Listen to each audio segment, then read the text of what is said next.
Welcome, fellow Cinephiles, film enthusiasts, and relaxation seekers. My name is Cinephile ASMR, and today we are talking about episode 1 of HBO's The Last of Us. This long-awaited adaptation to the classic Hall of Fame Last of Us, the PlayStation exclusive that, if you can't tell by the background, I adore. I've played it twice, once on the remaster, and then once again on the remaster of the remaster. You know you have hit gold when your game has been remastered twice, but that is just a testament to the level of craftsmanship, of storytelling that The Last of Us is, and it is a story that has meant so much to me, near and dear to my heart, and an adaptation was inevitable. So when I heard that it was from the creator of the Chernobyl show, which is one of the most eerie, atmospheric, dreary, and depressing things I've ever watched, with Neil Druckmann, the writer of the games, working on the show, my anticipation was through the roof. But of course, there's quite a few video game adaptations not the biggest fan of, and it has an infamous track record that I think has long been since dissipated, because with films like Sonic the Hedgehog 2, Detective Pikachu, and a lot of other great adaptations, we are starting to be in the heyday of this. But I had to temper my expectations. But of course, if you do not know what The Last of Us is, if you've never played the games, this will be spoiler free, and let me do a brief plot synopsis. 20 years after a worldwide virus has hit the earth, you follow Joel Miller, a hardened, stern man that has to carry and smuggle a girl to the border because she possesses a very, very unique gift. And of course, along the way, there's zombies, there's intensity, there is lives on the line, some that are lost, some that persevere, and you experience it all. So episode 1 is 80 minutes, 80 to 85 minutes, and I was excited, I was enthralled, and the moment that this show starts, the immediate thing that this distinguishes from the game counterpart is it makes use of the medium. And I think about this a lot with adaptations, whether the original source material is a book, a comic, a show, a game, and then it's adapted to another medium. You have to maximize the potential that that medium has. So from a game like The Last of Us into a show, you have a lot more room for character growth because you're not playing a game. You don't buy a game to just watch it. You experience it, of course, but you want to play it. But with a show, you have to sit and immerse and be immersed. So what I immediately felt from this was the fact that I, honest to God, did not expect there to be as much original story expansions and narrative differences from the game itself. You really get to sit with Sarah and Joel, the daughter and father, and Nico Parker as Sarah, honestly being one of the biggest emotional backbones to the story, one of the only pure souls in the narrative. She resembles a lot a big part of Joel, especially for how that catalysts into the rest of the game and the story at large.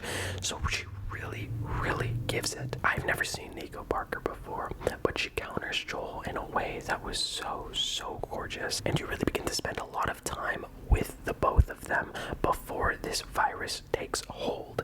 And what I love so much about it is you can feel like that never-ending ticking time bomb. Even if you haven't seen the game or played it, you know that there is going to be an apocalypse, and even though there is some really blissfully innocent moments, you know in the back of your head that there's something wrong, and the game so expertly did that. But the show builds on it by hearing radio news in the background, seeing newspaper, seeing in the background these cop cars driving by. So it's this ticking time bomb that you know is going to explode, but it maximizes the time that you have with the characters beforehand, and it's an adaptation that is so faithful to that. And of course, I have to talk about the performances of Pedro Pascal and Bella Ramsey, two of the most iconic characters in the video game universe, as Joel and Ellie. Pedro Pascal has been on my radar for years. He's so good, and unfortunately I feel like his role as the Mandalorian is done him a huge disservice because he is a very facially driven actor. Joel is a man that has been through a lot. He's had to have thick skin on top of his thick skin because of the world that has conditioned him to be like that. This apocalyptic scenario, dog-eat-dog world where you really don't even know who the true monster is, the zombies or the humans. And Pedro Pascal absolutely floored me. Respects the Troy Baker, but Pedro really offers this sense of humanity that isn't found until later on in the game, and the show really does do that by countering things that the game does, and oftentimes does it differently. And that could be a big risk, because if you're going to adapt something, you want to adapt it faithfully while also growing the world. But The Last of Us does something so fascinating in a couple different turns. It either adds completely new elements to the narrative, or it creates scenarios with these characters that you haven't experienced before. And when it is all said and done, those surprises, the world building, everything, it takes an 80-minute pilot and it makes it feel half that runtime, and it just blew me away. It blew me away on every single level. It felt like I was experiencing the game for a first time in a different medium. And I have to, oh my god, I have to give thanks to Bella Ramsey as Ellie.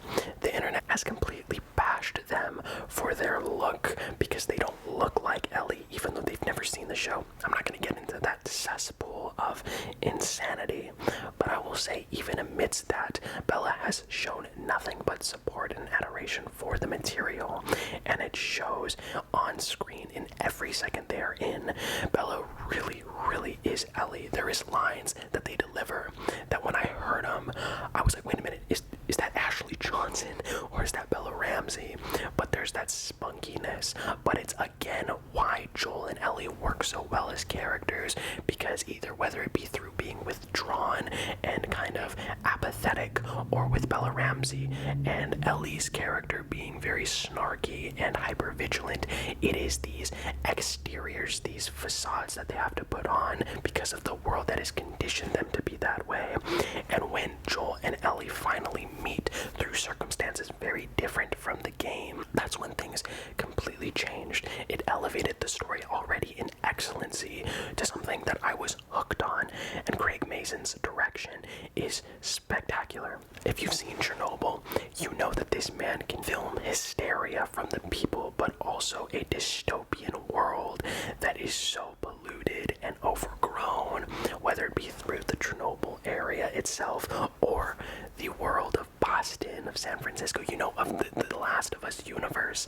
And he likes to film this episode mostly with handheld, and I think that really works to add to the rising tension of it all, because these characters are being put into situations just like we are, and it is almost shot for shot in moments like the game. And if you have played the game, and if you haven't, you will be getting a very similar experience. For me, as someone who has been a religious fanatic of these games, I respected it, and then when I saw these moments unfold added with these new lines of dialogue and character interactions, it felt like a complete story to me.